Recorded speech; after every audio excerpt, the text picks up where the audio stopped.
मुस्लिम league नून के कायद और साबिक वज़ीर आज़म नवाज शरीफ का कहना है कि 2017 का तसलसल रहता तो G20 का इजलास पाकिस्तान में होता।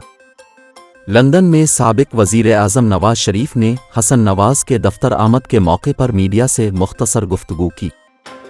अहलिया की बरसी के सवाल पर साबिक वज़ीर आज़म का कहना था कि कुलसूम नवाज को अपनी दुआओं में याद रखें। नवाज शरीफ से सहाफ़ी ने सवाल किया कि भारत में G20 का इजलास हुआ और पाकिस्तान इसमें शरीक नहीं।